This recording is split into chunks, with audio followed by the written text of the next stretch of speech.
Well, good afternoon, everyone. I did bring some friends with me here today. Four Roses, Maker's Mark. Anybody like Maker's Mark out there? Old Forester, Wild Turkey's Rare Breed, Bullet, Woodford, and some others here. These aren't just show and tell. We give these away at the end for good questions. So be prepared, and maybe that'll help y'all get through the Conway Bevan debate too. Have a few shots. Sorry. I'm sorry. We need bigger bottles. Is that what you said? Okay. Well, thank y'all, and please do continue enjoying your lunch here. We did want to make sure there was plenty of time. We started early so we'd have some Q&A and distribute some product. But thanks to the State Chamber for inviting us here to talk about the golden age of bourbon. And I'm going to apologize right off the bat. We are limited time, and I talk really fast, so don't try to write down. If you see stats or something, you want a copy of the presentation, just see me or Kristen Metters afterwards. Give us your card. We're happy to mail it to you, or go to our website at kybourbon.com, and you'll find all these stats on that. A little bit about the KDA, as Bill mentioned, we've been around since 1880. We're one of the oldest trade associations in the United States. We actually predate 12 states.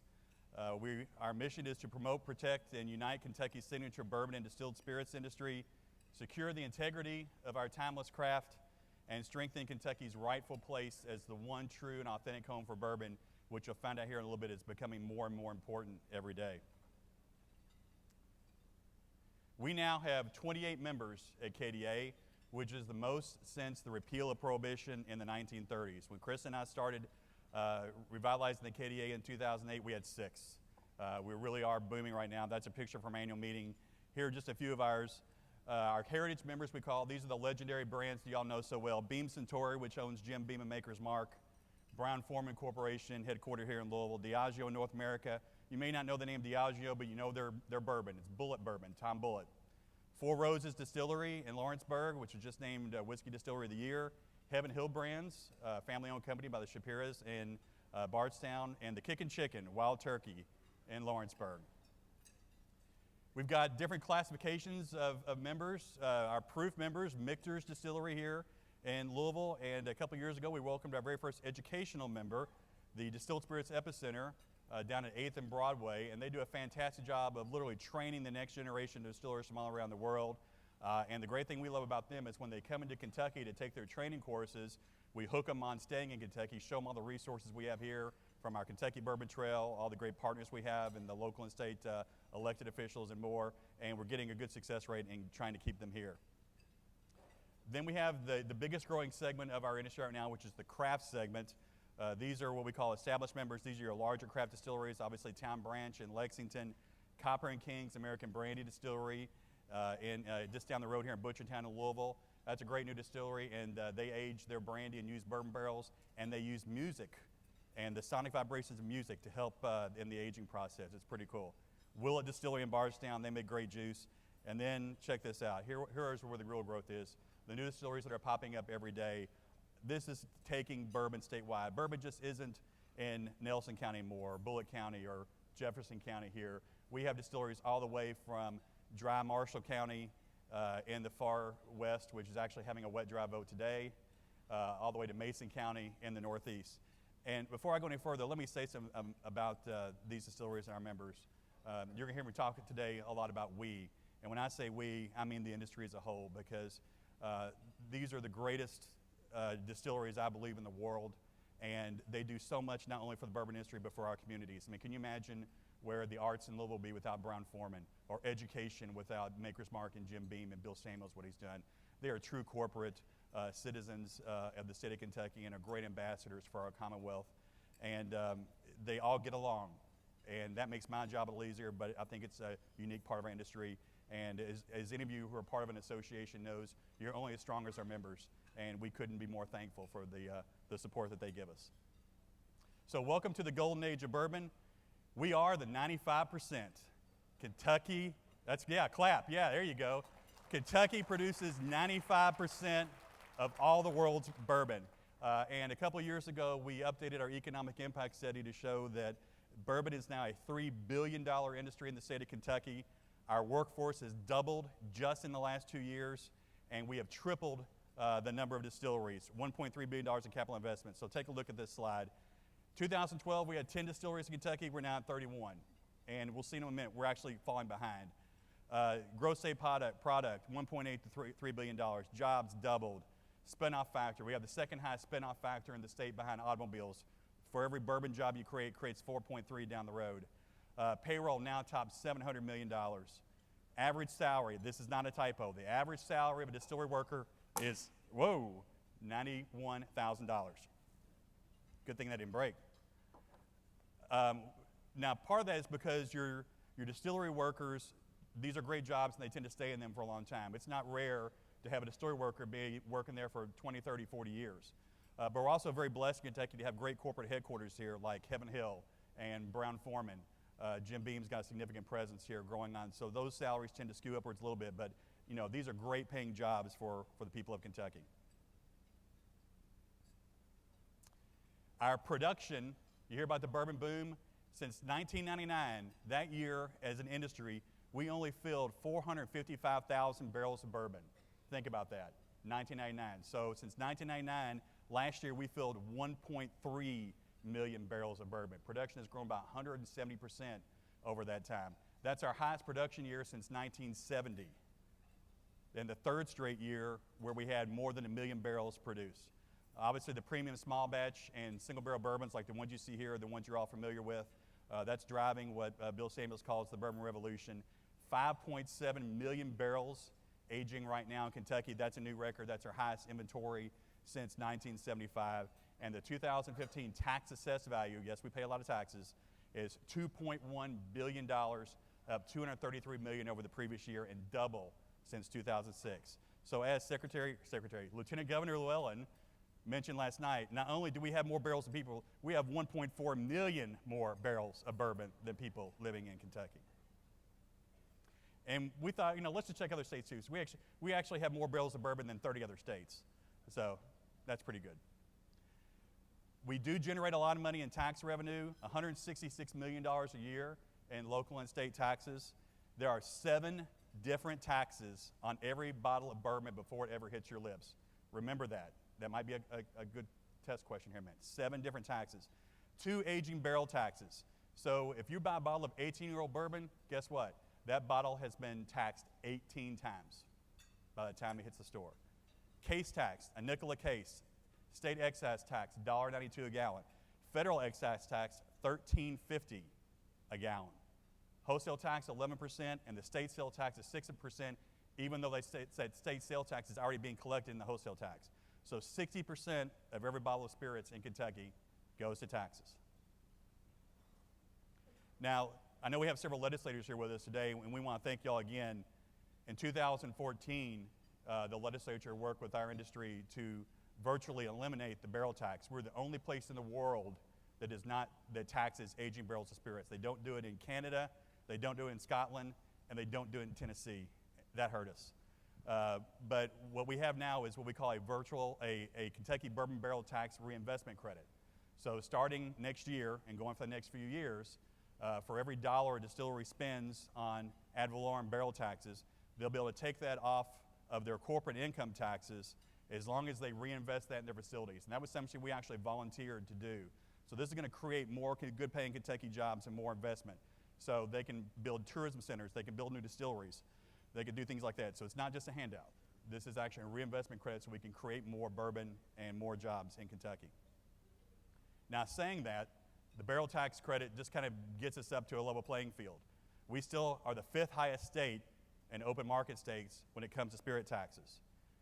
And when you look at how other states treat their signature alcohol industries, wine, for instance, California, New York, you'll see their wine taxes are among the lowest in the country, and the beer states, Colorado, Missouri, Wisconsin, they're lowest as well. So that's something we continue to work on with our legislature. The world is thirsty for bourbon. It is America's #1 spirits export by far. Total U.S. distilled spirits exports surpassed $1.5 billion in 2013. The United States government lumps us and Tennessee whiskey into one category as American whiskey. Those two combined is $1 billion of that $1.5 billion. Our exports have grown by 99% just in the past 5 or 6 years, and we shipped bourbon last year to more than 126 different countries. Canada, the UK, Australia, Germany, France, and Japan are among our top exports. Emerging markets include Spain, Israel, Panama. You don't see it on here, but China obviously is an emerging market, India, and others. One of the reasons why we were so supportive of fast-track legislation on the free trade agreements was because of this stat right here. When they passed the free trade agreement with Korea, our exports in the first year increased 73%. So that's great for business. So the more free trade agreements that Congress can pass with the president, the more doors it opens for bourbon, puts us on a level playing field. The more whiskey we create, the more jobs are created for Kentucky. Now, speaking of which, we like to say in Kentucky that our distilleries put their money where their mash is. Thank you. $400 million since 2008, distillery investments. Estimated $630 million between now and 2018, which I think is actually a very conservative figure because we got distilleries coming into Kentucky now that we never dreamed would be here in the next few years, or expansions going on. So we're right in the middle of a $1.3 billion building boom in the bourbon industry. Since we're in Louisville, we throw in some Louisville slides here. Here's the new Old Forester distillery experience that's going on Main Street here. Just had their groundbreaking last week. That's Brown-Forman's Old Forester. You've got Heaven Hills, Evan Williams Bourbon Experience, been around for a couple of years, already one of the top tourism attractions in the state. Jim Beam, this fall, will be opening its new Urban Still House at 4th Street Live here downtown. Copper and Kings, again, right down in Butchertown, making the world's best Kentucky brandy. Kentucky Peerless, a new craft distillery at 10th and Main. Corky Taylor and his son opened that. They're from Henderson, Kentucky, my hometown, and they're already creating juice. That's the new Diageo Bullet Distillery that's going on in Shelby County, about $135 million. And this is the new Angel's Envy Distillery that's really going to be a showplace downtown when it gets up and running. Just to show again the global nature of bourbon and spirits, they were actually purchased by Bacardi just a few months ago. So transitioning from, why are people building this much? We obviously know the global thirst and growth for bourbon, but part of this is the tourism factor. In 1999, you remember that's when we only did 455,000 barrels a year. The distilleries were trying to figure out what can we do to create more brand loyalists, what can we do to get more people to come to Kentucky, educate them about bourbon and buy more brands. So they looked out in California and they saw what was going on with wine country out there. Over in Scotland, you've got the whiskey trail. So we said, we got all these great distilleries, these legendary, iconic brands sitting right here in central Kentucky. What can we do? Let's create a bourbon trail. So they got together and created the Kentucky Bourbon Trail Experience, which is really a very intimate educational tour behind the art and craft of making the world's best whiskey. In 2012, some of our craft distilleries came to us and said, we can't handle the 100 visitors an hour that a Jim Beam or a Maker's Mark gets, but we'd like to start growing an experience ourselves for the craft trail. So we created the Kentucky Bourbon Trail Craft Tour to give visitors a glimpse into the really small artisan distilleries, and we're the first state in the country to do that. The map now, as you'll see, extends, again, all the way from far western Kentucky all the way to northern Kentucky. You still got the cluster, we call it the Amber Triangle of Bardstown, Lexington, and Louisville, of the bigger distilleries right there. But, Newport, Maysville, Hardin, Pembroke, Christian County, Bowling Green's got some great distilleries. These are popping up all over the state, and it's good for tourism, it's good for the communities. The growth of the tourism sector has been staggering. I think the distilleries will be the first to tell you, when we started the Kentucky Bourbon Trail in 1999, we didn't know what we had. The first few years, I don't think many of them even took attendance figures. It was like, okay, who's got time to show these folks on a tour? Now they're multi-million-dollar visitor centers and tourism experience that are being hailed around the world. A record 627,000 people visited a Kentucky Bourbon Trail distillery last year, which is a 10% increase over the previous year, and almost 100,000 visited our craft distilleries in just really the first full year of its existence. Visitors came from all 50 states and more than 50 countries, and for the first time we had to have 18 participating distilleries. The average growth rate over the last 5 years for tourism and distilleries is 62%. Passports. In 2007, we created a passport program. So if you go around and get your passport stamped at distilleries, we send you a free t-shirt. You think we're sending them gold. The first year, in 2007, we had 189 people complete the Kentucky Bourbon Trail. Last year was 20,000. 9,000, I'm a former reporter, so I'm not a math person. So Kristen looked this up for me. 9,614% increase just in the last 8 years. National Geographic said it was one of the best spring trips in 2013, and CNN International said it was one of the top 10 classic American experiences, along with state fairs and rodeos. We'll take it. Bob Stewart was with us last night. I haven't seen Bob, but we really appreciate the partnership of him and all of our local CVBs. Bourbon is literally changing Kentucky tourism overnight. The average household income of a bourbon tourist, $95,800. 36%, more than a third, are above $100,000. 85% came from outside Kentucky. 75%, we asked them, why did you come to Kentucky in the first place? 75% said they just came for the Kentucky Bourbon Trail. 31% made multiple trips to come back and visit more distilleries. Nearly half had 3 or more people in the group. 63% stayed 3 or more days, and almost 80% stayed in a hotel bed and breakfast. And here's the number that your communities love to hear the most. The average spend while they're here is $978, near $1,000. Yes, thank you. Thank the distilleries. They're the ones doing all the hard work. So the great message here is these people are coming in packs. They're coming from outside Kentucky. They've got money to spend, and they're staying longer nights and room nights. This is great money for our local communities. And by all indications, they're having fun. What a great thing for a guy to do with his best pals. We get a lot of bachelor parties who try to do the Bourbon Trail in one day. Don't do it. They try. Trust me, don't do it. The Bourbon Trail, Texas and Kentucky with 2 extra days, just driving through distillers to the countryside was beautiful. Mr. Kozlowski in Illinois, and then my personal favorite, Greg Longstaff. I was a Scotch drinker. Thank Lord, we are changing, converting Scotch drinkers on a daily basis. This is great publicity for the state of Kentucky. Obviously, the national press, hardly a week goes by, you don't see an article in the New York Times or the Washington Post, Condé Nast Traveler, MSNBC, The Today Show had a great story a couple of Saturdays ago about the women in bourbon, the women are finally getting the recognition they deserve in our industry. When you've hit the cover of Fortune magazine, you must be doing something right. Drink Up, the $1 billion bourbon boom. 8 pages in their spring issue talking nothing about bourbon. So, surely, Eric, this is all puppies and rainbows. There's got to be some bad news. And don't call me Shirley. Guess what? It's not good enough. We're falling behind. Right now, Kentucky ranks 8th in the country in the number of operating distilleries. California, Washington, New York, Colorado, Texas, Michigan, Oregon are changing their laws, reducing their fees, making it more attractive for distilleries to locate there. You don't think they were using that barrel tax against us? They were. Trust us. Rhode Island just permanently exempted wine and spirits from the 7% sales tax. Gone. New York, Governor Cuomo signed a farm distillery bill, and he's gone from like 3 distilleries in the last 3 years to over 50. They have cut the bureaucratic red tape. They've allowed distilleries to have restaurants that sell by the drink. Washington State dropped all limits on sales, allowed the distilleries to go outside their sites and do special events and raise production limits. In 2008, they had 0 distilleries. 0.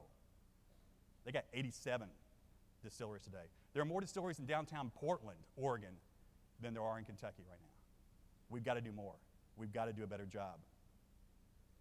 This is a picture of where the distilling industry was in 2005. Look at this. These are craft distillers. These aren't your big heritage players, but these are craft distillers. You can see in Kentucky there were none. There were more distilleries in Hawaii, where I lived for a year, than there were in Kentucky in 2005. Look at this. That's last year. And actually, it needs updating because North Dakota just got its first distillery. Again, we're falling behind. Here's the trend. There are now almost 600 distilleries around the United States. And contrary to popular myth, you don't have to make bourbon in Kentucky. Now, we make 95% of the bourbon, and we like to say we make 100% of the world's best bourbon. But you can make bourbon anywhere in the United States thanks to a 1964 congressional resolution. But these other states are starting to produce bourbon, and they're coming after us. Look at this.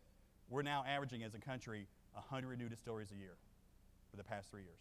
100 new distilleries a year. We don't even know in our backyard here in Kentucky.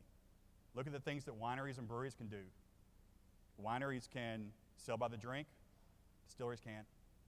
Wineries can have off-site kiosks. Everybody goes to a brew pub. I love going to them myself. West 6 in Lexington, other places here in Louisville. We can't do that at distilleries. We've got to change the laws to make it more attractive, because here's the sobering moment. We cannot afford to lose our historic monopoly on bourbon. We can't. We cannot let that 95% slip away. Just think what would happen if that 95% became 90%, or heaven forbid, 75%. That's jobs and investment that's gone someplace else. We've got to do more. So what can we do? First of all, we had a bill in the legislature last year, and we're going to bring it back this year. We've got to modernize our tourism laws. These things are stuck in prohibition. These weren't created at a time when nobody even thought about having a Kentucky Bourbon Trail. We've got to make it easier and better for the bourbon tourist that's coming here and wanting to spend money and have a good time responsibly and enjoy the one true authentic home for bourbon. These are things we can do that are free. This isn't going to cost the legislature any money. It's a revenue generator. It's going to create more good paying jobs. It's going to create more investment. But we got to work together, and we got to be very proactive. We can't, the last line says, get creative. Don't get complacent. We can't just say we're 95%, we're going to be that way forever, because other states are coming after us. We've got to get creative and get more done. So finally, to wrap up and to get to the drinking, what does this mean for Kentucky? It's good for consumers, first of all. These are educational opportunities to learn more about our historic craft, our history, and our future. It's fantastic for tourism. Increased revenue and positive publicity means more visitor dollars and hospitality revenue for our local communities. Great for business. We can't fool around. The distilleries are booming right now. Spin-off companies are coming to build upon this surge. There are bourbon tour companies now. There's bourbon magazines, bourbon cooking classes, bourbon tour company, Mint Julep Tours here in Louisville. They all do a fantastic job. These are the niche companies that are created around the bourbon boom. Fantastic for our industry. I don't think you won't see a bourbon person who worked for a distillery without a big smile on their face. And it's great for Kentucky. It keeps us competitive in the global marketplace and helps solidify and strengthen Kentucky again as the one true and authentic home for bourbon. So with that, we always wrap up and say, if you do choose to enjoy any of our products, please do so responsibly and in moderation. Thank you.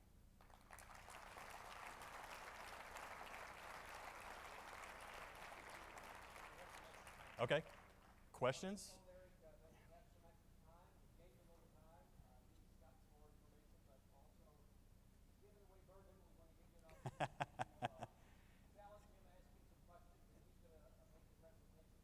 And Kristen can help me pass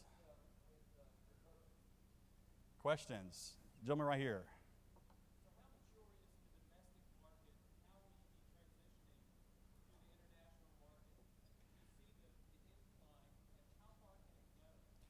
We are just scratching the surface of the global market, truly. I think you've heard, okay, all right. Here you go, Kristen. Rare breed. How about rare breed? Obviously, okay. Mayor Fisher here in Louisville likes to say we're just in the second inning of this thing, and I truly believe we are. And if that's the case, then I'm looking forward to extra innings, because there's so much growth opportunities out there. People ask us all the time, and I hope I'm not stealing somebody's questions, when's this bubble going to burst? Everything is still cyclical. There's a trend. Is this a trend? No, this is not a trend. This has a long shelf life. Thank you. The difference between the 70s and 80s, when bourbon took a nosedive, was we didn't have the global market opening like it did today. Kevin Smith, Jerry Summers, you guys were around back then. Now we've got forecasters that are looking, typically you look 8, 10, 12 years down the road to make your bourbon. Now you're looking 20 and 30 years out thinking, what's China going to look like? What's India going to look like? What are these global markets? Domestically, we passed the point, I think a few years ago, where global sales started to surge over domestic sales. That doesn't mean that we still don't have work to do here domestically. We do, especially with competition, from these other states. But I think globally, the sky's the limit.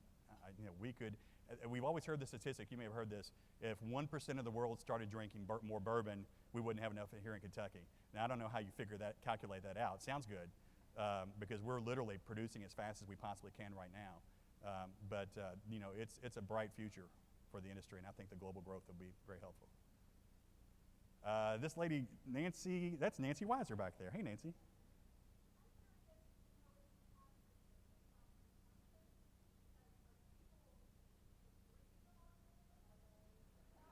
They're drinking better.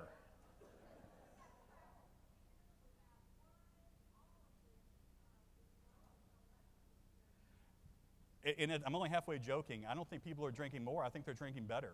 I mean, that's what's really fueled the rise of Kentucky bourbon is the small batch and single barrel bourbons that it's the best whiskey we've ever produced as a state. And you can go out now and try, there are bars, especially if you go to DC and there's someone coming to Louisville, you can go up to a bar and buy a shot of 1939 Old Granddad or even a pre-Prohibition whiskey. And it's a good example of what whiskey used to be back then. But nowadays we like to say there's a whiskey for everybody. There's a bourbon for everybody. Who'd have thought 5 years ago we'd be talking about flavored bourbon? Really? I mean, you know, we all had Wild Turkey's American Honey, which I love. It's great in iced tea or lemonade and you know, put it in your hot tea at night. But now we've got Jim Beam Fire and, you know, cherry infused bourbons, Red Stag. You've got all sorts of spice bourbons and things like that. And people love them. It's a good introductory way to get them to the market. And then they get up and they start realizing that the Woodfords, the Knob Creeks, and the Bakers and Bookers, and Makers 46, and Evan Williams, all these premium bourbons, that's what they want. You know, and that's what's driving the sales and the popularity. So I don't think they're drinking more. I just think that the consumers have become more educated and their tastes have gone up. And those are the higher priced bottles, so hey, yay. You know. Hey, Eric, in the back here. Back here, yes. I don't count. This Okay. is not fair, but I'm going to put a rule in. For everybody to qualify for a free bottle, they have to come to one of the microphones in the back of the room. Here's one. There's one over there. Gotcha. So if you're really thirsty, come and line up behind the microphones, please. Even you people in front there. Wonderful. I just wanted to ask, which county is actually the birthplace of bourbon? You say which county is actually Yes, the birthplace of bourbon? yes. We will never know. That's a really good question, actually. We get asked a lot, you know, who made bourbon? Was it Elijah Craig? You know, was it Evan Williams? Was it somebody else?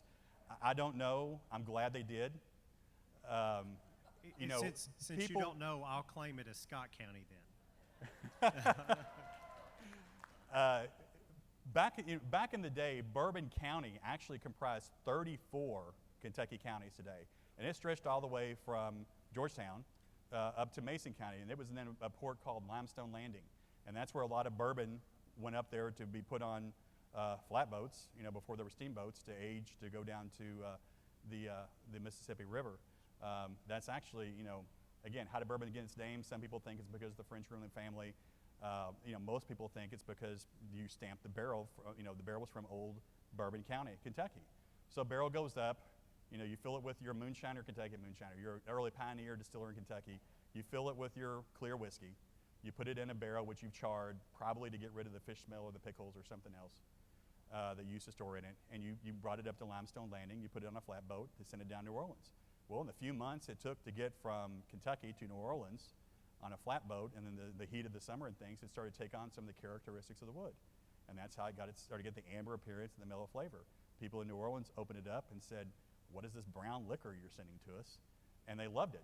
So they looked on the outside of the barrel and said, well, it's from Old Bourbon County. We'll call it bourbon. So that's kind of the generally approved theory. The oldest advertised instance of bourbon was 1821 in the Bourbon County Citizen newspaper in Paris, Kentucky. So I don't know who invented it. I don't know which county it is, but thank you. I appreciate it. The industry appreciates it. Kentucky appreciates it. Yes, sir. Eric, just two questions quickly. First, what is the worst bourbon you've ever had in your mouth that you spit out?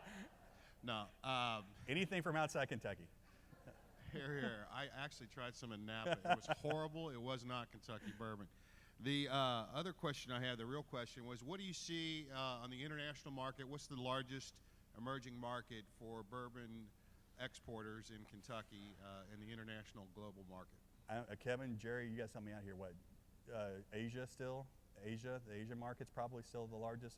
You know, Japan never left us. You know, in the 1980s, when bourbon was really, again, you know, just starting really to turn up again, Japanese consumers still loved their whiskey, and that kind of carried us through, I think, you know, through the long dry spell.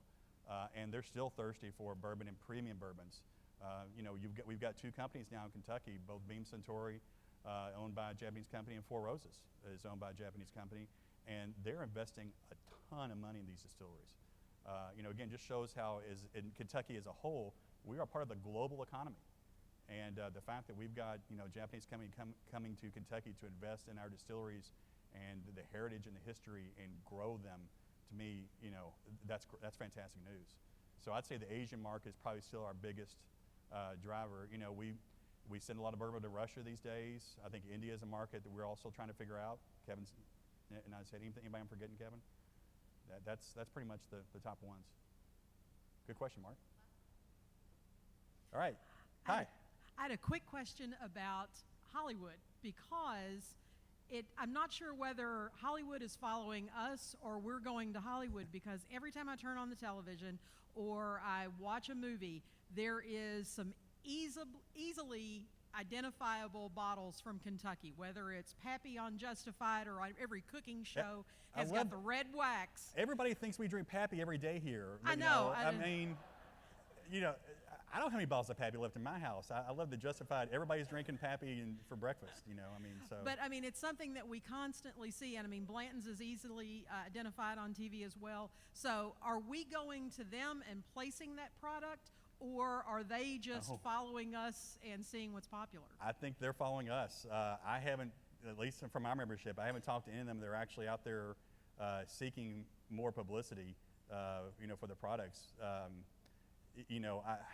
I'm a big comic book geek, if y'all know me, and I love the Spider-Man films, has Maker's Mark, on them, and I'm pretty sure Maker's didn't pay a thing for that. I think the director is just such a Maker's Mark fan, he puts it in all of his movies. So as far as I know, no, we're not out there going to do it. We appreciate it.